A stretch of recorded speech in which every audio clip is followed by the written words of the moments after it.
खबर सिंगरौली से है, जहां पर जिले में नगर निगम में व्याप्त भ्रष्टाचार, बदहाल सड़कों, गंदगी और नालियों की समस्या को लेकर कांग्रेस कमेटी सिंगरौली शहर एवं ग्रामीण ने संयुक्त रूप से जोरदार घेराव और धरना प्रदर्शन किया। शहर अध्यक्ष प्रवीण सिंह चौहान के नेतृत्व में बड़ी संख्या में कार्यकर्ता नगर निगम पहुंचे और प्रशासन के खिलाफ जमकर नारेबाजी की। प्रदर्शन के दौरान प्रवीण सिंह चौहान ने महापौर, स्पीकर और निगमायुक्त पर गंभीर आरोप लगाते हुए कहा कि निगम में भ्रष्टाचार और कमीशनखोरी चरम पर है। उन्होंने चेतावनी दी कि यदि 20 तारीख तक सड़कों की मरम्मत और विकास कार्य शुरू नहीं किए गए तो कांग्रेस उग्र आंदोलन करते हुए निगम भवन में तालाबंदी करेगी। इसी दौरान कांग्रेसी नेता किसानों की समस्याओं, गेहूं खरीदी की तिथि बढ़ाने और बैंक ऋण वसूली में राहत को लेकर एसडीएम को ज्ञापन देने जा रहे थे।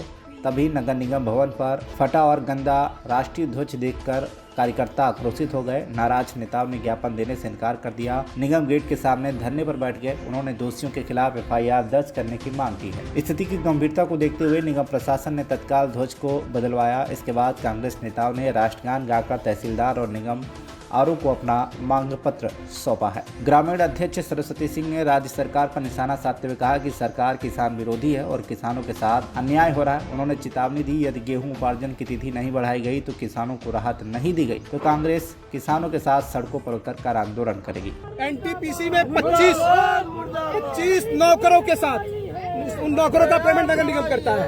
एनटीपीसी के भवन में 25 नौकरों के साथ महारानी जी आज फरमा रही है और नगर निगम में से गायब है। कैलाश विजयवर्गीय जी से मैं पूछना चाहता हूं आप सबके माध्यम से, जो नगरीय प्रशासन के मंत्री हैं कैलाश विजयवर्गीय, सिंगरौली नगर निगम की स्थिति को देख लो कि जो आपने नगर निगम आयुक्त की पोस्टिंग की है वो नदारत है नगर निगम से। सड़कें टूटी पड़ी है, नालियां बजा रही है, भ्रष्टाचार कायम है।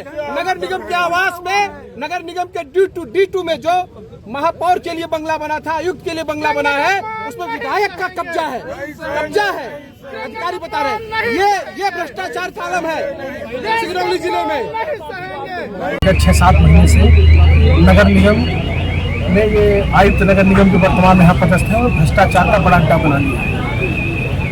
भारतीय जनता पार्टी के नेता, आम आदमी की महापौर और अध्यक्ष भारतीय जनता पार्टी के और कमिश्नर तीनों मिल करके एक दूसरे पर दोषारोपण देते हैं। बड़े पैमाने पर कमीशन की लड़ाई की भेंट चढ़ रही है। यहाँ का विकास, सड़कों में गड्ढे हैं कि गड्ढे में सड़क है ये पता नहीं चलता है।